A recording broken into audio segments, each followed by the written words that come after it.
So the streets are saying that Mega Venusaur is one of the top Mega Pokemon right now, and it honestly might just be top 2, and it's not 2. So first of all, its Grass Poison typing along with solid defensive stats and decent firepower at 122 special attack allow it to match up really well against the current meta. Truly, almost every popular Pokemon right now hates to see Mega Venusaur coming. It gains the Thick Fat ability, which effectively removes its fire and ice weaknesses, which is super clutch when things think that they can touch us, like an Incineroar Flare Blitz. We match up amazingly well into common threats like Incineroar, Sneasler, Mega Floette, Garchomp, and Basculegion, which you're basically guaranteed to see at least a few of in every match. We can tank hits like an absolute unit, and fire back Stab Giga Drain for super nice healing at the same time. We've got Stab Sludge Bombs, and even coverage in Earth Power, which people seem to forget about. The Soar ain't afraid of your steel types. I personally really love Mega Venusaur, and it feels like right now might be the best time for this thing to shine, and so it's time to get the fat, angry plant frog going.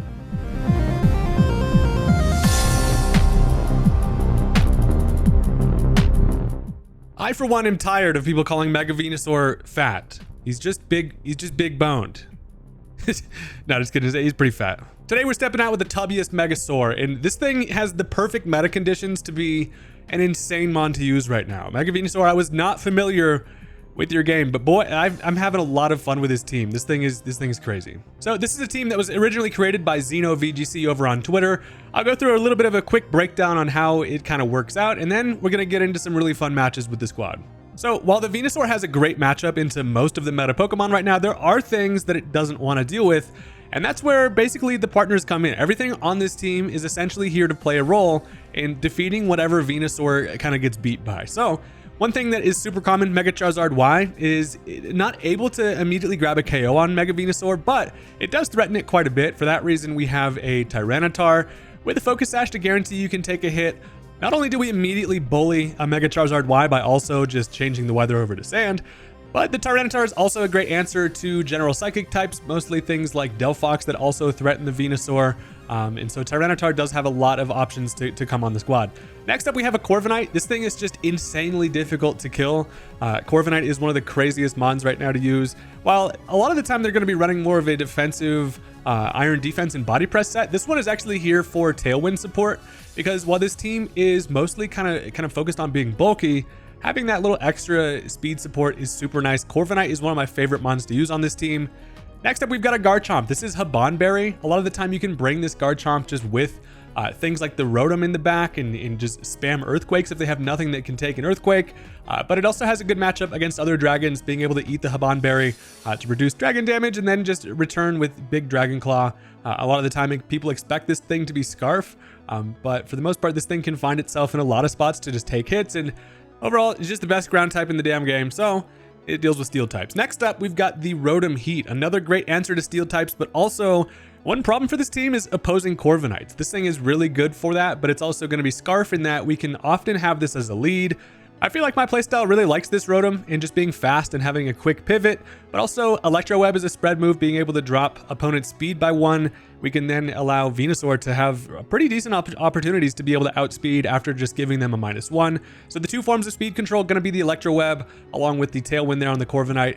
And then that rounds us out to the Primarina. Now, Primarina is another great answer to everything that Venusaur doesn't really want to deal with. Primarina might be one of my favorite mons on the team. It's able to immediately shut down things like Delphox, but overall this thing is incredibly fat as well. It never dies. We're working with a Citrus Berry on it. The damage output on Spread Hyper Voice with Liquid Voice is crazy, and Primarina is just a really good water type to have around. So with that, a pretty quick rundown of the squad, and let's go ahead and let's jump into some matches with the team.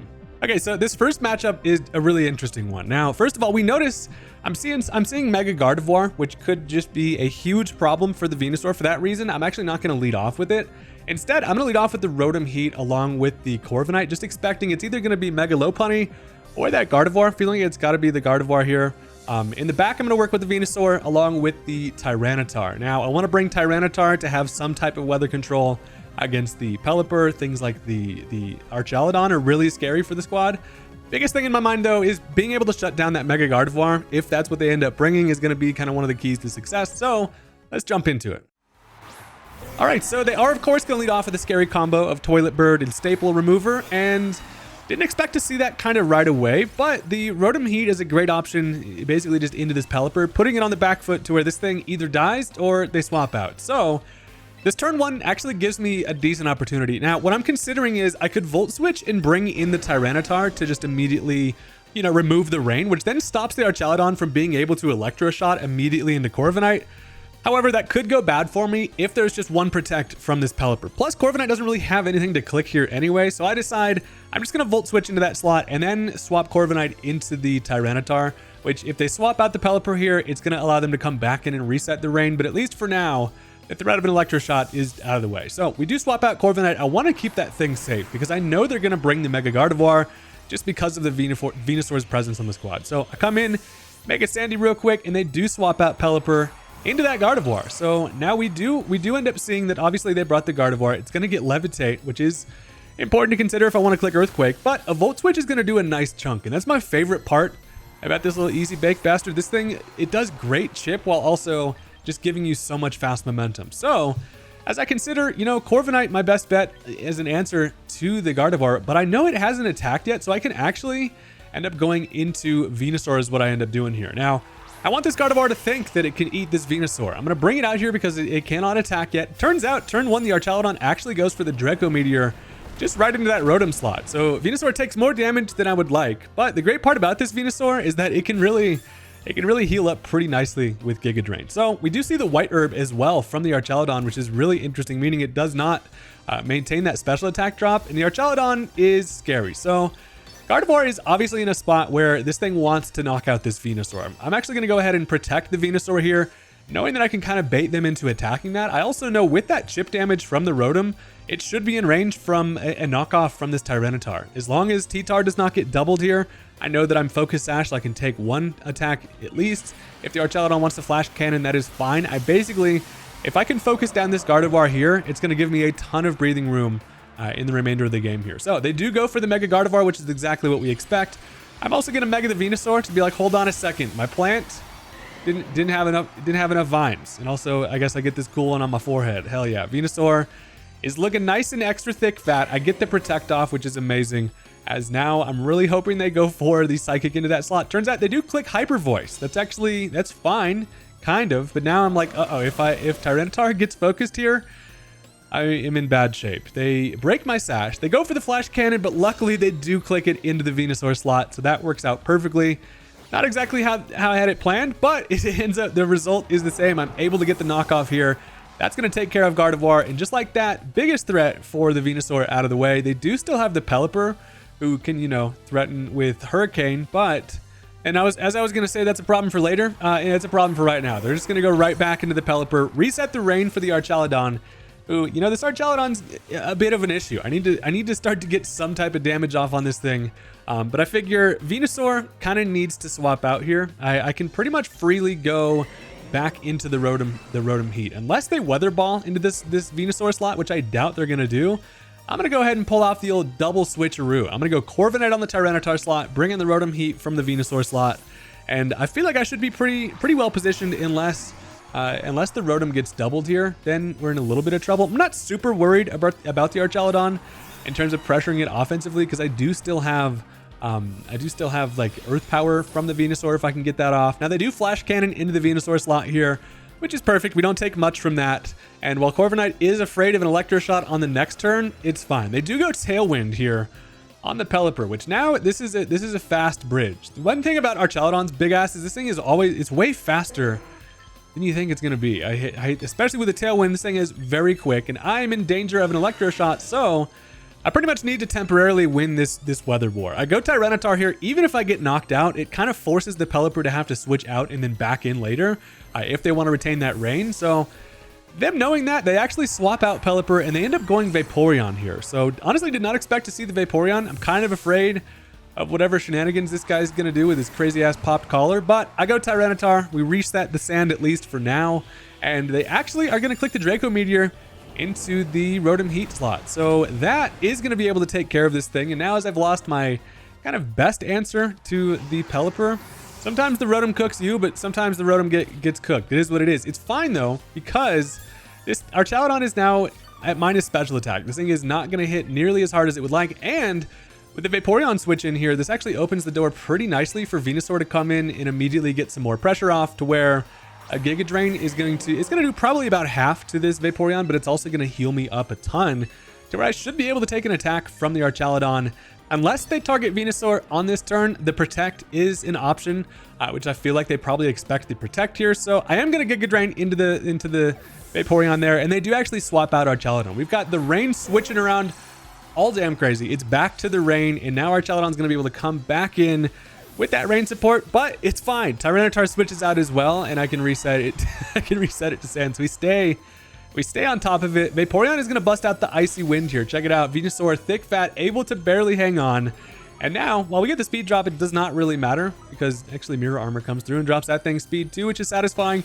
But more importantly, Venusaur is going to get actually a 60% Giga Drain off on the Vaporeon, which is amazing. That puts me almost back to half, and this is why this Venusaur is so frustrating to play against. This first match is up against a team that honestly we don't perform really well against on paper, but it's still able to put some pretty good pressure there. So we're feeling healthy. Bad thing is Pelipper can now Hurricane into this Venusaur slot. So knowing that, as I brought in the Corviknight, I figure I'm actually just going to protect Venusaur here, and then I'm going to click a Tailwind. Now, while I could just go into Tyranitar and reset it to Sand and then have the chance for that Hurricane to, a pretty likely chance for the Hurricane to miss, I figure the Protect and Tailwind play here is great, because now, next turn, their Tailwind goes away, and then just like that, we flipped the script. You thought this Venusaur was fat and slow, but instead, I'm actually going to be pretty damn quick when you catch a little bit of a breeze here. So we do take a Rain-boosted Scald, which does also burn Corviknight there, which is actually wildly unfortunate.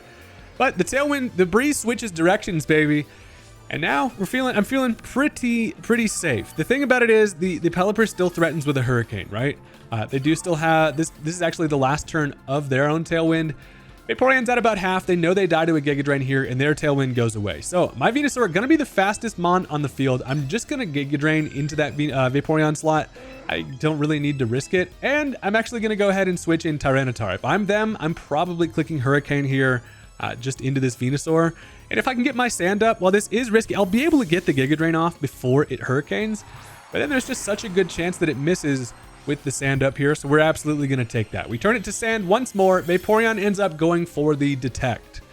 Of course, it does, and that is wildly unfortunate, because now I'm vulnerable to this Hurricane, but the Sand is up, and check it out, it misses, which is definitely, you know, a bit of luck on our side, but that's why we bring in Tyranitar in the first place, because now I actually am going to be a fast Tyranitar with Tailwind, and this Pelipper is not safe from a Rock Slide, really. So this game is going to come down to it within the next couple of turns. I feel like this Archaludon wants to switch in on this Vaporeon slot, and as much as I want to Earth Power there, I decide I'm probably safest just going Giga Drain, because I really, it kills the Vaporeon if they stay in. It cannot Protect. And then if I do go Archaludon, I'm actually still going to be faster, and then we'll be able to Earth Power it anyway. Plus, I threaten the Pelipper with the Rock Slide here. They do end up switching out the Vaporeon, though. Kind of as I predicted, would have actually probably been the better play to just Earth Power there. And the Pelipper goes for the Wide Guard. So Wide Guard is such a kind of mind games move. Now, I cannot hit it with the Rock Slide, of course, but now that I've seen the Wide Guard, it's like, do they click it again? Giga Drain does come through on the Archaludon, does not matter. But the thing about it is like, I almost needed to Rock Slide there into that Pelipper slot. Would have been quite satisfying, but I still feel like I win the turn because they bring in Archaludon under Sand. And now this Pelipper needs to swap out, or if it doesn't, then I'm free to Rock Slide it unless they Wide Guard. The question is, it's like, are they going to Wide Guard again? I don't think they do. So I'm actually just going to click Knock Off into that slot, because even if they go Vaporeon, then that thing doesn't really enjoy. So it feels like we have the momentum, especially with the Tailwind on our side. Knockoff comes through, and it actually ends up knocking it out with a crit. So definitely another bit of luck there. That is going to remove the Pelipper. It was Citrus Berry. Now what's crazy is this Archaludon does move before Venusaur under Tailwind, and that's because of that Icy Wind from earlier. Allows it to get off the Flash Cannon there to finish off the Tyranitar. However, since Venusaur is still alive, check this out, they probably were not even aware of the Earth Power, and that is going to remove the Archaludon, just like this thing probably loves to remove staples. So that is really satisfying that the Earth Power is able to get that much damage on Archaludon. Now, final Mon on their side, as our Tailwind does finally go away, is just going to be that Vaporeon, which, you know, Venusaur should be able to win the matchup. The thing about it is, I do have the minus speed. Our Tailwind is gone, If it has Ice Beam, I'm probably likely in range for that to take care of me, but I could always protect, go Corviknight into a Tailwind, and then be able to outspeed it, and plus it is in range to where a Giga Drain should kill it. However, what I actually end up doing is I just go straight up Giga Drain into Vaporeon. I figure, I think at the moment I was like, if they had Icy Wind, they definitely, no way they have Ice Beam as well. I'm just gonna Brave Bird for damage and then Giga Drain. The safest play for sure would have just been Protect and then Tailwind and then finish it with a Giga Drain next turn. But I got a little bit damage crazy. Brave Bird's gonna come through as Corviknight is the fastest mod on the field. Get some chip that actually does not change anything for Venusaur's Giga Drain, but they do just go for the Icy Wind, and yeah, that's not gonna do much. Venusaur's fat is thick as hell, so we're able to, take one speed drop for the road, and then also pass it off to him with the Mirror Armor, and then a Giga Drain is gonna finish off the Vaporeon, and that is the end of the game there. So I think the crit on the Pelipper is something that changed the game for sure. Overall, really interesting match. Venusaur ends up the game at about half, and this thing just stays on the field, even against teams that technically threaten it with their Megas. So, as that's the end of game number 1, I got a bunch of really fun games here today, because this team is very consistent and super fun to use. So, let's take a look at our next matchup. All right, here's one where this is a little bit interesting. We're seeing a Mega Meganium squad. I don't see any weather on their end, which is actually really nice. But the Mega Meganium in general is kind of a weird matchup for Venusaur, to where we can generally live a Weather Ball and then threaten it with just a Sludge Bomb kill in return. Other than that, the things Venusaur are afraid of would be the Volcarona and then potentially Mega Starmie if they want to bring Psycho Cuts. So I'm actually going to lead off with the Rotom Heat along with the Corviknight once again. I feel like they're probably going to go Incineroar, and just Mirror Armoring and Intimidate is kind of fun. But also then they can't necessarily leave in a Sneasler lead if that's what they want to go with. Corviknight just feels like it doesn't really die super easily here. If they do end up leading with Meganium, I've got the Primarina in the back to switch into a Weather Ball. And honestly, this thing is fat enough to be able to take attacks from everything. Also in the back, of course, we've got the Venusaur. So I'm feeling like I'm not exactly sure on how the lead matchup is going to go here. But if I go Rotom, I can Volt Switch and try to get a defensive position early if need be. And let's get into it. All right, so we are going to see the Meganium lead paired with the Sneasler. Now, Meganium lead, the one thing I really love about this Rotom Heat is you often can also just pressure with an immediate overheat, and Meganium is not going to enjoy that damage, so I consider being able to overheat just right away into Meganium, but problem becomes Sneasler probably fakes out into the Rotom Heat here, and then I do leave Corviknight open to a Weather Ball. So as much as I kind of like to try to get damage here on the Meganium, I feel like I will be able to get it with Mega Venusaur later. So I decide actually the plan is going to be to try to potentially Volt Switch here into the Sneasler slot. If Rotom does not get faked out, that's going to feel really good, but also Corviknight definitely needs to swap. And I decided to go Primarina because, this Meganium probably goes for the Mega and throws a nice little fiery ball right at my forehead. So I figure I bring in Primarina, and then that sets up some interesting pressure for this next turn. So let's see how it plays out, Cotton. They are going to go ahead, bust out the Mega there with the Meganium. The Meganium is looking crazy, old slinky ass neck. And I'm really hoping for no fake out into Rotom, but yep, they do that. The Rotom, it's fine. I do get faked out, so this turn's a little bit of a wash, but still feels like as they go for the Weather Ball, I'm positioned pretty well here. So Primarina absolutely eats that Weather Ball like a bowl of Wheaties for breakfast. And now things are interesting because since I got faked out on the first turn with Rotom, I can switch my move over to Overheat onto the Meganium. And I'm absolutely just going to blast that thing if possible. Knowing that I'm in danger of a Dire Claw into the Primarina slot, I'm going to go for that Protect. And it turns out they are actually just going to swap the Meganium out into the Archaludon though. So I'm like, you know what? This is fine. So I would love to just melt this thing down into a pile of silver ass metal. I go for that Protect. Overheat comes through. It's not quite enough to knock out Archaludon, which is unfortunate. However, this Sneasler is for sure falling for the bait of clicking the Dire Claw into Primarina, which is fantastic. So we now are in a spot where, looking at both of what their mons are, honestly, Venusaur is not threatened really by either of these. I'm going to end up swapping Rotom here into the Venusaur. I consider staying in and just going for another Overheat, even at -2. Obviously, it takes care of Archaludon. But then I feel like they probably are going to be able to close combat into the Rotom is what I kind of expect. And then I swap Primarina into the Corviknight. That's just in case they want to heck around in Dire Claw again into that slot. And that's the great synergy with the Primarina and the Corviknight. So the double switch comes through. Venusaur comes in hoping to not just get doubled here. And Corviknight is fat. So they go for the Draco Meteor here into the Venusaur. Unfortunately, the Venusaur just keeps switching into freaking Dracos today. But we eat it up pretty damn nicely, and then they do Dire Claw into the Corviknight. So just like that, we've got another fantastic position. So while we took some big damage here on the Venusaur, I now know that I'm probably likely to get doubled up on here. But then I realized my best play is just to switch from defensive mode just right into offense. I'm going to go ahead and protect on the Venusaur, and then it's time to click Tailwind. Knowing that they have the Meganium in the back as they actually switch that thing in. With the Tailwind up, I'll be able to outspeed it, and then it just immediately dies to a Sludge Bomb. So we go ahead, we bust out the Mega, the frog is pissed, and you've messed with the wrong Froggy today. So we get to protect because I feel like they might just want to try to Dire Claw into the slot, which I feel like we could take, but the protect is just kind of the safe bet. They do Dire Claw into the Venusaur, and that means we get up the free Tailwind. The great part about the Archaludon not in rain was that Corviknight was just not afraid of an Electro Shot. So with the Tailwind up, I either can Earth Power the Sneasler or Sludge Bomb the Meganium. I decide to go ahead and just Sludge Bomb right into that Meganium because then Corviknight can finish off the Sneasler most likely, unless it's going to be Focus Sash, which case we're actually not really afraid. Venusaur is going to end up taking out the Meganium. You say, yeah, you're the new guy on the block, but guess what? I'm the OG. That is going to easily just 4 times super effective delete the Meganium.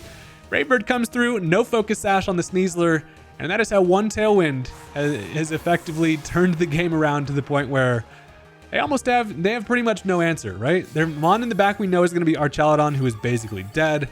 But also Venusaur is fast, can Giga Drain to get some health up if need be, and still remain bulky. Turns out to be Volcarona, which is definitely the other Mon that does threaten the Venusaur here. However, I still have a nice answer here. I can actually just Earth Power into the Archaludon, and then that leaves Volcarona vulnerable to a Brave Bird, and I figure it probably doesn't knock this thing out straight away, but I'm clicking it anyway because it'll put it in range to easily be dealt with.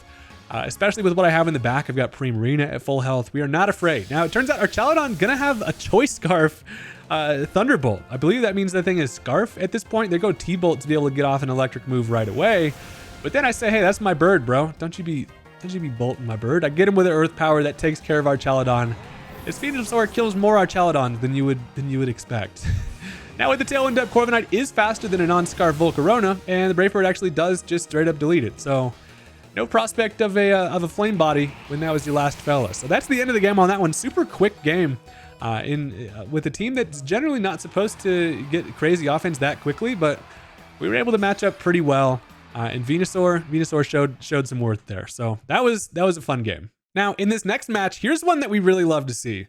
And that's that Mega Blastoise does not like Mega Venusaur. Mega Blastoise is a very scary mon right now. Generally, it's going to click Shell Smash and then Water Spout with some Tailwind support probably there from the Aerodactyl. But Venusaur does not care. Moral of the story. The Aerodactyl does threaten with a dual Wing Beat. For that reason, I'm going to put Venusaur in the back because I'm not sure what they want to lead. If they're even going to work with the Blastoise here, just knowing that we have the Plant Frog in the back, I'm going to go with the Rotom Heat lead, and we're throwing out the Corviknight again. This lead seems to match up really well, especially against the Aerodactyl here. If it's Incineroar, again, it just gets its Intimidate right back at him. And in the back, we've got the Venusaur along with the Garchomp. I'm going Garchomp because I don't really see anything that wants to take an Earthquake other than, I guess, the Sinistra and the Aerodactyl, but it seems nice against the Tinkaton, great against the Incineroar, who's a problem.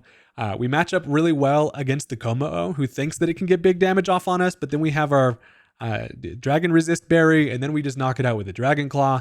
I am afraid of Kommo-o generally just being able to set up with a Clangorous Soul. That thing is frightening. But with the Corviknight and Garchomp, I'm probably pretty safe. And with that, let's jump into it. All right, so they're actually going to lead off with Kommo-o and Aerodactyl. So I am frightened of this Kommo-o early, but I feel like just with Corviknight being out here, I kind of threaten it, and it does not want to take a Brave Bird. So the situation is Rotom Heat is going to be faster than Aerodactyl. I can either Electro Web, which will be really good for dropping both of their speeds, or I can Volt Switch there into the Aerodactyl slot. I decide I probably get better value conserving this Rotom Heat to bring it in later, so I'm actually going to Volt Switch there, and then I just click Brave Bird into this Kommo-o. If it wants to set up, it's going to take the damage that comes with Clangorous Soul, and a Brave Bird is not something this thing really wants to deal with. So Aerodactyl doesn't really threaten other than a Rock Slide, which I know I can take one of, but I don't want to Electro Web there to knock it to Sash and then have to let Rotom take that damage early. So I get that Volt Switch off. I nearly knock it down to Sash, which is great. And at this point, it's either Venusaur or the Garchomp. I decided to go Garchomp because I kind of, first of all, I forgot about Unnerve. Now they go for the Rock Slide, which is scary with a flinch on the line every damn time. But also, as they do actually just go for the Clanging Scales, they go for double spread. Turns out, yeah, without my berry, I will be dying to that. And I'm not gonna lie, forgot about Unnerve for a second there, and that is unfortunate. What is not unfortunate, however, is that with the defensive drop that comes with that, of Brave Bird now from this Corviknight, as I do not flinch from the Rock Slide by some grace of Arceus, that's gonna knock out the Como. So you know what? That's a trade that I'm kind of willing to make. Garchomp was really doesn't provide a whole lot here, other than I guess to be able to kind of 1v1 the Como. So you know what? That feels fine. Now, with an empty battlefield on the left side, I figure I might as well just go back to Rotom Heat, kind of see what their switch-in's gonna be. But most of all, then Aerodactyl really just, they know they get outsped by this Rotom, and then it can't really click much other than potentially Wide Guard, which makes me almost reluctant to want to click an Electro Web. But they go Incineroar here. Anytime Incineroar switches into Corviknight, this feels fine. The attack drop on their end feels pretty damn valuable. Now, Venusaur can't really afford to come in here. I know that their play is probably Fake Out into the Rotom Heat and then potentially just a Rock Slide. And while that does suck, Rotom Heat actually can live one Rock Slide. So I feel like I'm going to click Electro Web here. If they do not Fake Out, it's fine. Even if they do, Rotom is still going to be relatively safe. I consider the Tailwind. I decided in the end to actually just go for the Brave Bird into the Incineroar. I really want to get some damage off on Incineroar because then I can put it in range for Venusaur to finish it with an Earth Power, as Venusaur is my only Mon in the back. So unfortunately, they do Fake Out into the Rotom slot along with the Rock Slide, which does knock us to 40, which hurts.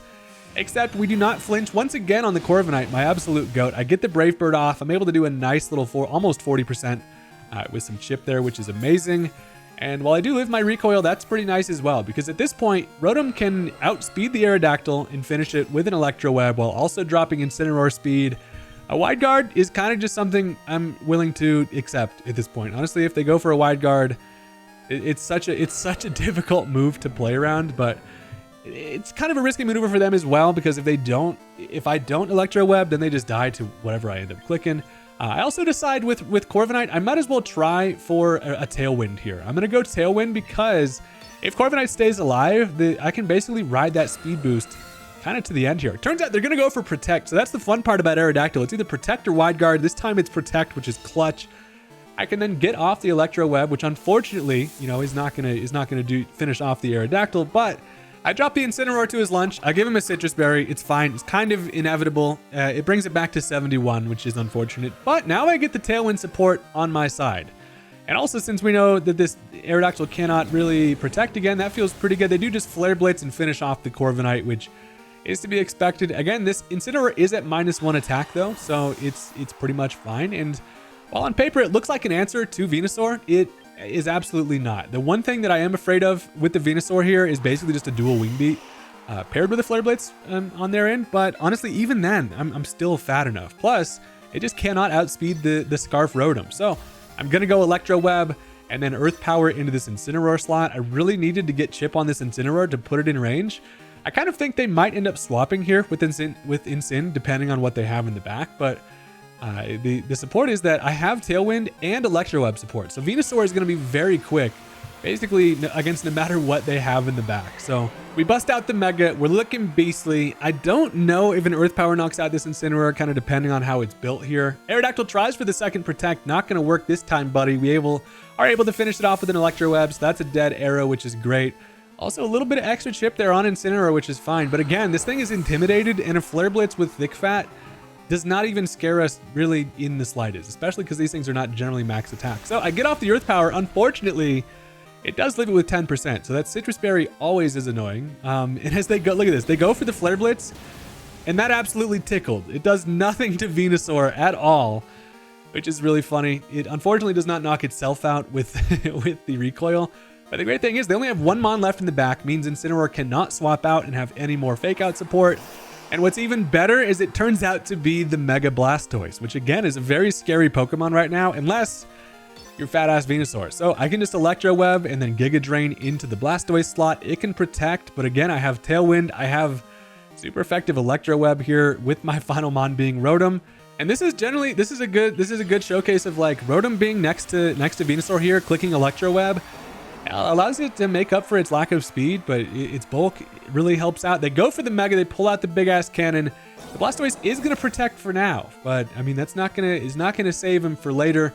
Electro Web is going to be able to finish off the Incineroar, and now we've gotten ourselves in a 2v1 against the Mega Blastoise without any Shell Smash. With an Ice Beam, it can do some type of damage to Venusaur, but even then, it's not in range to pick me off with that. Plus, we just have the speed control on our side. The Protect does allow them to stall out a turn, but you're going to now take a single target Electro Web, combo that with a Giga Drain. After the speed drop, we will for sure be fast as hell. And even just the single target Electro Web does a ton of damage to the Blastoise with a crit, which shouldn't really matter. Giga Drain is in range to knock it out no matter how much the Electro Web does, really. But that's going to finish off the Blastoise before he's able to do anything other than protect. And that is pretty satisfying. Immediately seeing a Mega Blastoise team, you're like, yeah, we match up so well against this that we should be able to pull through. Not as clean as we would like, but hey, a dub's a dub and we will absolutely take it. So that's going to be the end of that game. But we're going to move it right along to the next one. And right from the start, we see the Mega Floette, and that means we are rubbing our little Venusaur hands together menacingly because we love to see this matchup. The scariest Mega in the game.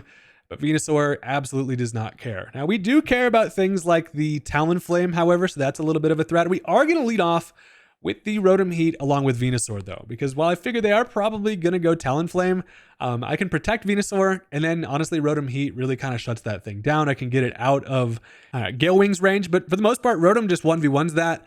We're for sure bringing Venusaur because they really, honestly, they don't have anything to touch it. So unless Mega Floette potentially Psychic, but Mega Venusaur looks great here. Then we've got the Garchomp in the back along with Corviknight. Garchomp is here because I can Earthquake everything barring the Talonflame, and then Corviknight is just an answer to literally everything as well. So this is an example of a very meta scary team, but with what we've got, we match up really well against it, and let's jump into it. All right, so they're actually going to lead off Basculegion along with Sneasler, and this is a matchup that immediately puts my Rotom in danger, and that's basically because of one play that I think they're going to make, and that could be Fake Out into Rotom and then double it with a Liquidation. And if I lose Rotom this early, that is not going to be ideal, so expecting that, I'm actually going to switch into Corviknight here. They can Fake Out and touch that thing all they want, because then that leaves Venusaur open to click a nice little Giga Drain here against the dead-ass Salmon, and that's kind of the thought process. Maintain the Rotom here. If there's any Fake Out and double support, I generally just want to hard switch it out rather than Volt Switch. But also we kind of get to scout and see what this Basculegion might be working with. So we bring in Corviknight, great answer to the Sneasler here. And then Venusaur, I'm at least hoping, is going to have a chance to, it's not going to knock out the Basculegion, but it'll put it in range to just easily deal with it later. Scarf Rotom always outspeeds a Scarf Basculegion if that's what it is. Turns out, they actually go Fake Out into the Venusaur slot, Liquidation into the Rotom. So Rotom was safe was safe there, but turns out it's fine. It actually still doesn't really end up being that big of a deal. As much as Venusaur would have loved to get off a Giga Drain there, we're still honestly not threatened by truly anything they have. So at this point, I'm gonna roost here on the Corviknight because I don't know what they really want to do against this thing. I feel like they might protect with the Sneasler or just swap that thing out. I decide roost might just be my best bet. Sometimes you got to try to maintain some health. So then I'm going to Giga Drain into the Basculegion slot as much as I could Earth Power into the Sneasler. I'm going to try to save it because again, with what I have out, Sneasler does absolutely nothing. So I kind of expected that thing to swap. Turns out they're going to switch out the Basculegion into Garchomp, and they're just going to straight up go for the close combat into the Corviknight, thinking they grab a kill. I kind of thought they might as well. Nope, I leave it with 2, and that's why the roost is super clutch. It's going to activate the White Herb on the Sneasler, which is annoying, but a Giga Drain comes through. That does a nice little chunk to a Garchomp, which is totally fine, brings me back to full as well. And if you're wondering if we're afraid of Garchomp, we are absolutely not. So Venusaur still matches up really well against both of the Mons here. Roost and Leftovers also puts me to a spot where I kind of thought for a second I would be able to live another close combat, but I believe it's actually just in range for a knockout, which is unfortunate. I don't really have any option to switch here, but again, Corviknight's kind of fine to go down here if they end up going ahead and close combating into that slot again. The thing about it is, though, I'm going to try to Tailwind, and if they do close combat into that slot, then the Sneasler is just going to die to an Earth Power, especially after the Spadef drop. Now, they do go CC into the bird, so, you know, sometimes you kill one bird with 2 fists, and that's going to be a dead Corviknight. However, with that Spadef drop, I can take anything from this Garchomp. They go Rock Slide, which actually I avoid, which is clutch. And then to avenge our dead homie, and Earth Power takes care of Sneasler, which there is a case to be made that I probably could have just left Sneasler on the field because it doesn't really scare Venusaur at all, but then it just outspeeds Scarf Rotom with Unburden, so I was like, I might as well just get rid of it. And now, on the free switch, I decided to bring in my own Garchomp. It matches up really well against a Garchomp mirror match, just because I can eat their Dragon Claw and then kill them with it in return if they end up being faster. But now they end up bringing in the Mega Floette, and I'm like, all right, this is where Mega Floette threatens the Garchomp with the Dazzling Gleam, but Venusaur does not care about it quite literally at all. So I'm for sure I'm going to just go ahead and Dragon Claw into the Garchomp slot, Sludge Bomb into the Floette, and basically just deal with the scariest Mega in the game with our Tree Frog Goat. So, damn, this thing kind of a Tree Frog, holy hell. Anyway, they do go for the Mega. They pull out the crazy-ass Flower Cannon. This thing is a problem, unless you're Mega Venusaur. It is going to get that Fairy Aura to boost up Fairy damage like crazy. Actually, sorry, I go for the Protect here with the Garchomp, just basically kind of scouting what this Chomp wants to do. They do Dragon Claw into the Venusaur, and I should not have protected there with the Chomp, but I was worried about a Dazzling Gleam. They pair up the Dragon Claw with the Light of Ruin, the strongest move that this thing can use, and it does nothing. We absolutely eat that up. They tried to double into the Venusaur slot. They take some recoil from that. I'm able to then get off the Sludge Bomb, but it lives it with 1%. Somehow, I really thought that was going to knock it out, but it lived it. Was literally, by the grace of God, is able to hang on with 1%, and that changes the game entirely. Since they doubled the Venusaur there, now they could do the same in basically just Dragon Claw and then Dazzling Gleam, and I am in mild danger. However, depending on what they click here, if they want to use their Chomp to target into Venusaur to guarantee a Dazzling Gleam, it takes it out. I feel like Chomp is probably bulky enough to survive here and then get the Dragon Claw off on their Chomp. And then in the back, I have the Rotom Heat to outspeed their Floette. So the question is, does a spread Dazzling Gleam have enough to knock out my Garchomp at full? Turns out they go for the Protect on their Floette. It's an interesting dynamic with Chomp versus Floette because it is a speed tie. Their Garchomp does end up finishing off my Venusaur with the Dragon Claw, but the Protect on their Floette makes us feel safe because now as I get my own Dragon Claw off on their Chomp, that is going to take care of it. And Floette at 1 HP is far less scary knowing that I have the faster Mon in the back. So at this point, we've gotten ourselves in a 2v2 match. We know in the back it's just going to be that Basculegion, and that is really nice because, again, even if that's a Scarf Basculegion, we just outspeed it with Scarf Rotom. I can go for the Electro Web. It'll not only knock out the Floette, but it'll drop this thing's speed to the point where then Garchomp will be faster, and all I got to do is just bop it with the Dragon Claw. And then even then, if it does get an attack off onto Chomp, it's going to take Rough Skin most likely. I actually decide Earthquake is probably the best bet, best damage, so no Dragon Claw needed. Single Earthquake is what I imagine is going to happen here because this Floette cannot protect. So yeah, just a single target Earthquake with the combination of an Electro Web should be able to finish off this Basculegion. And look, things got a little bit crazy when that Floette lived that Sludge Bomb with 1. Literally, what the hell? Did not expect. And I'll tell you what, I've been a Rotom Wash Truther, but this Rotom Heat is pretty damn clutch. Electro Web finishes off the Floette, gets 40% there on the Basculegion. And now it pairs super nicely with our Garchomp Earthquake after a speed drop because we are able to move first and a single target Earthquake. I'm like, does this finish it? We're about to find out. They can't, look, the moral of the story is they can't get both of us. So it does live with 9% though, which is fine. Allows them to go for that liquidation into my Garchomp, does not have enough to take us out. And the Rough Skin is going to finish the job. So it's always funny ending the game with a Rough Skin. How's that sandpaper feel on your face, Mr. Fish? That's going to be the end of the game on that one. And yeah, we run into these Mega Floette teams, and generally we match up pretty well against them. So hell yeah. So that is going to bring us into one more match. I got to throw in a little bonus here at the end because I'm having fun with this team.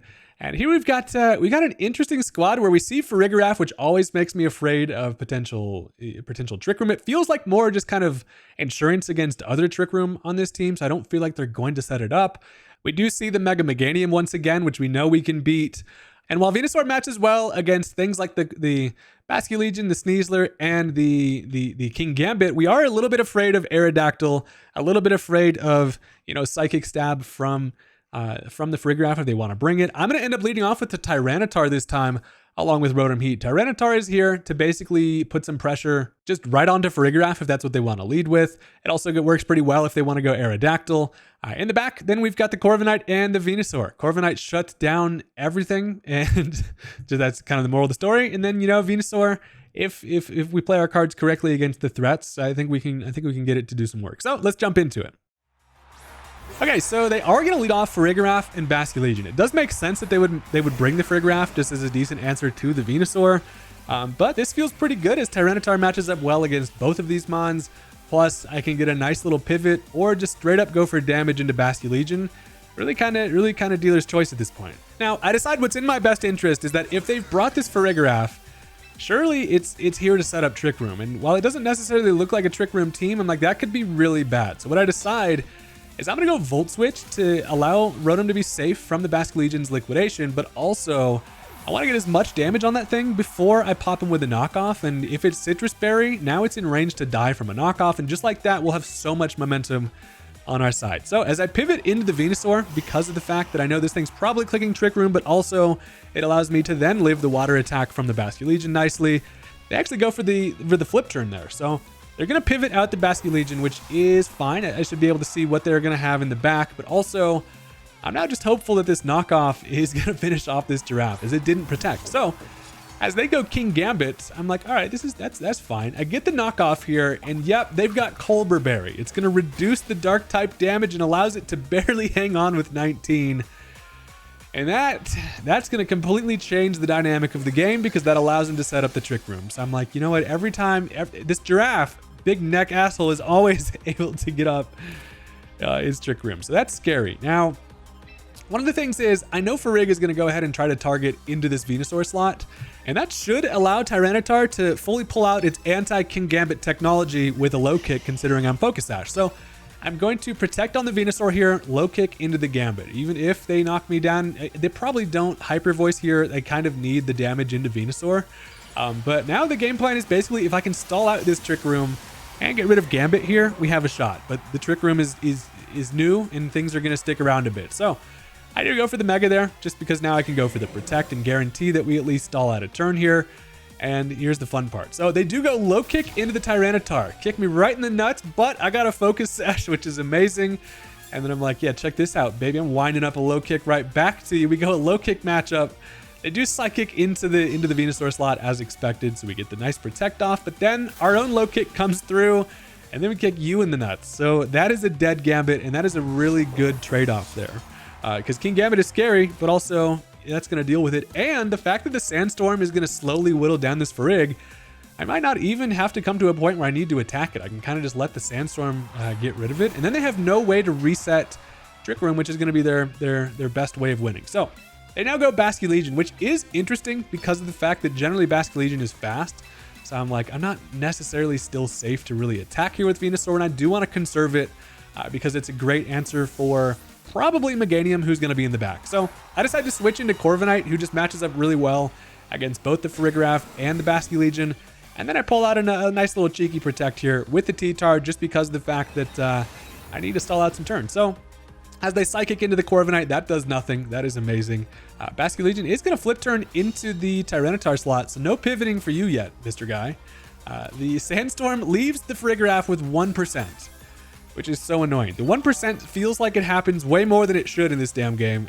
That is scary. But we know the Frig dies next turn, so that is totally fine. I am going to go ahead and potentially give up the Tyranitar here, just because I can't really afford to switch, so I figure I might as well just let it go down. Their Trick Room is wearing away. And now it just kind of depends on what this Corviknight really wants to do here. Again, they don't really threaten me with anything over there. I decide I'm just going to go ahead and get some damage here. With a Brave Bird. If the Basculegion is faster, which it probably is, I'll get my Brave Bird off first. Hyper Voice comes through and unfortunately does take care of Tyranitar before it's able to take the attack from the Basculegion. Since Trick Room is up, Corviknight is going to be faster, so I get a nice little Brave Bird. That puts it to 30, and now it's just easily dealt with later on. However, now they go for the flip turn, which is just going to chip the Corviknight. And at least now we get to see what they have in the back. So the Trick Room turns are ticking down. I think there's one turn left. And I feel like it's probably Meganium back there, which, you know, it definitely is. But you know what timer has also been ticking? The fact that the Sandstorm finally is able to pick off the Farigiraf. So our knockoff play turn 1 ended up working out. Now we've gotten ourselves into a 3v2 versus going to be the Mega Meganium versus the Basculegion. And it's going to get interesting. I can go Venusaur here. And the thing is, there is actually one turn of Trick Room left, which makes things super interesting. especially just against Basculegion, because now this thing's going to be the slowest mon on the field. Then it comes down to, what does this Meganium want to do? I feel like it probably is going to want to click a Weather Ball into the Venusaur here, but I decide actually to just go for the Protect. Well, I could knock out this Basculegion with that. I decide instead I'm going to then Roost with the Corviknight. The plan is basically, no matter what happens on this turn, I just need to play it safe, because next turn with Trick Room gone, even if Corviknight goes down here, which actually would end up working out, I can then bring in Rotom Heat, who can outspeed with the Scarf. I can Electro Web, which will knock out Basculegion at this range, but will also just drop the Meganium speed to the point where I can guarantee that the Venusaur wins the game with the 4 times effective Sludge Bomb. So I do get off the Roost here because I am very fast under Trick Room, and that brings me nearly back to full, which is satisfying. They do go Weather Ball into the Corviknight here, which is a good play on their end, because I was hoping they would click it into the Venusaur. It does take care of the Corv, but honestly that actually works out almost better, because again, yeah, now I just basically am able to bring in Rotom and I protect the last respects. So Sandstorm does go away finally, but it lasted just long enough, baby, because now it's Toaster Oven in Plant Frog time, baby. I can go ahead, I can basically just click the Electro Web, which guarantees we're going to be able to move first before the Basculegion, and then does not matter how this Meganium is built at -1 speed, a Sludge Bomb is going to move first after the Electro Web, and it should be able to do it. While Meganium does likely protect here, it's still fine, because then, again, this Basculegion, having taken that damage earlier, is just in a spot where it's basically guaranteed that it's going to go down to this no matter what. Honestly, this Meganium is probably still even just minus speed anyway, being on the Trick Room team, so might not even be necessary that we go for the Electro Web, but we do it anyway because it's good insurance. That's going to take care of the Basculegion, which is great. We get the insurance speed drop, and yep, a nice little Sludge Bomb right to the Slinky neck. That's going to take care of Meganium, and that is going to do it for the match. Mega Venusaur is very satisfying to use right now, and Venusaur is just such a cool Pokemon. My favorite Kanto starter, which I feel like changes on a weekly basis. But as of right now, Bulbasaur and Venusaur are my goats. And that was just, that was a fun game. So that's going to do it for the video. I appreciate you guys very much for watching.